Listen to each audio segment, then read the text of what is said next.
Martin Luther King once said, "Our lives begin to end the day we become silent about things that matter." This matters, and I will not be silent.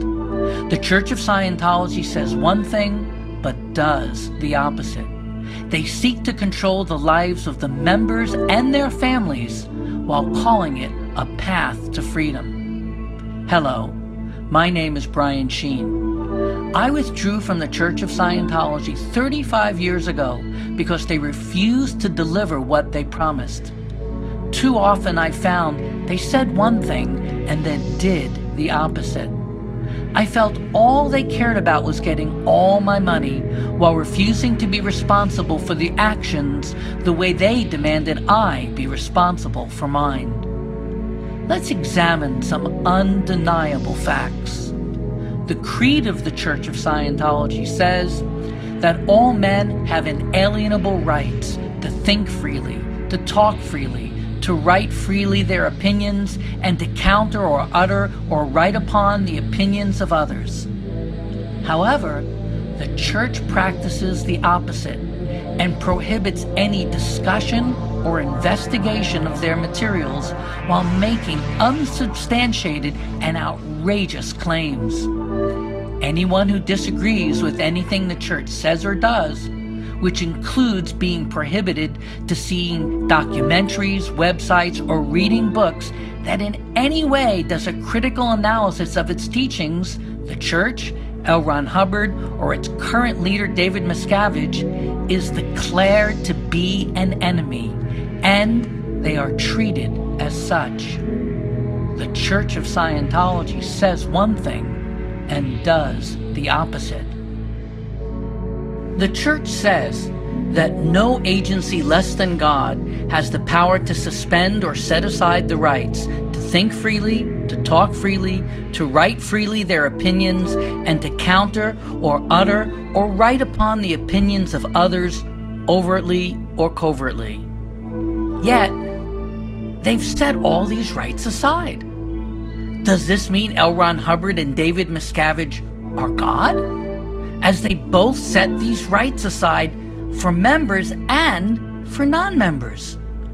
Anyone caught talking or writing to anyone who freely shares their own opinions which doesn't agree with Scientology, Hubbard, or Miscavige is labeled undesirable, declared to be their enemy, labeled a suppressive person, and forced to disconnect from all family, friends, business associates who are in Scientology or suffer the suppressive person label themselves.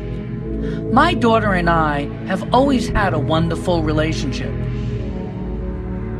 Until the Church demanded my daughter disconnect from me, I had never opposed her involvement in Scientology. Yet, on April 6, 2015, I received a letter from the Church of Scientology saying I was declared a suppressive person. I was no longer allowed to communicate with my daughter. At no time, however, was I given any chance to be present to present the truth in any justice proceedings against me. At no time was I given access to any reports against me to know what the allegations were or to face any of my accusers. When I wrote them again and again to get this information, they completely ignored me and refused to let me see the reports that led to their decision. Scientology says one thing and does the opposite. The Church takes no responsibility for their oppressive actions that violate the basic tenets of their stated philosophy of supporting human rights. The Church of Scientology says the moral code of Scientology mandates that Scientologists respect the religious beliefs of others. The Church encourages excellent family relationships, Scientologists or not, and family relations routinely improve with Scientology.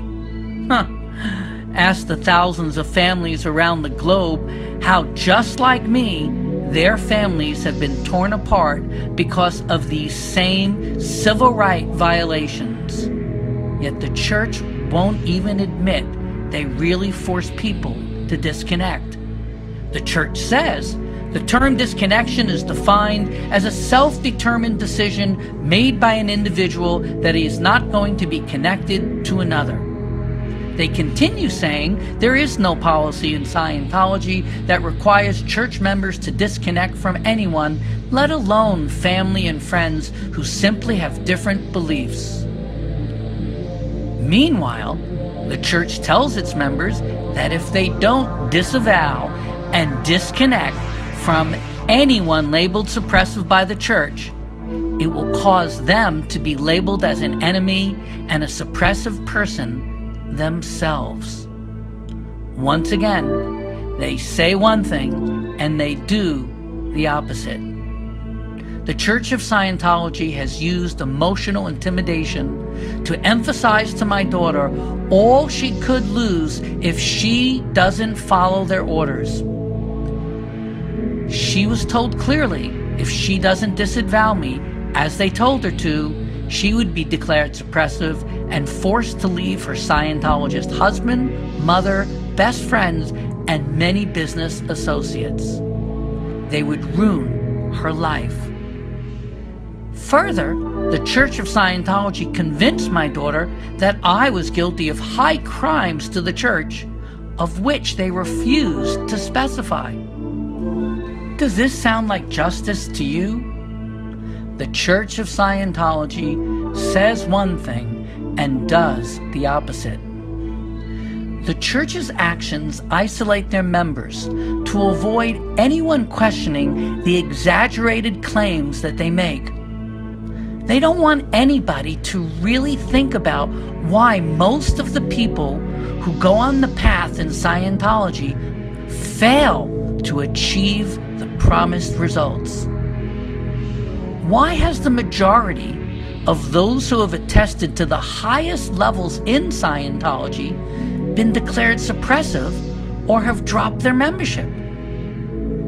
Instead, the church has ready-made excuses why their standard tech isn't working as it should by blaming someone or something for their failure, which they, the Church of Scientology, is never responsible for. Isn't it sad that unless you allow the Church of Scientology to put a bubble around you to live life as they tell you, you will not make or keep your supposed gains, and you'll be damned for eternity? Meanwhile, the Church of Scientology is extorting me, demanding I give up my constitutional rights to not be a member. They are requiring me to rejoin their church, submit to their authority, and pay them hundreds of thousands of dollars to make amends and redo all the training that I had once done 40 years ago. Then, and only then, I might be allowed to reconnect to my daughter again. This is not a bridge to freedom. This is a tunnel to hell. Please, pass this on to your friends and ask anyone in Scientology to watch this. For more information, please go to my website, www.scientologyhostage.com. I want the truth to be known, so that these repressive policies which violate our constitutional rights are abolished, and the people who caused all this damage made responsible for the actions of the damage that they've created. It's time for my family and all the families around our planet in similar situations to be reunited with our families again. Please tell your politicians to say no to this type of constitutional abuse so that our tax dollars cannot be used in order to fund these types of unconstitutional policies.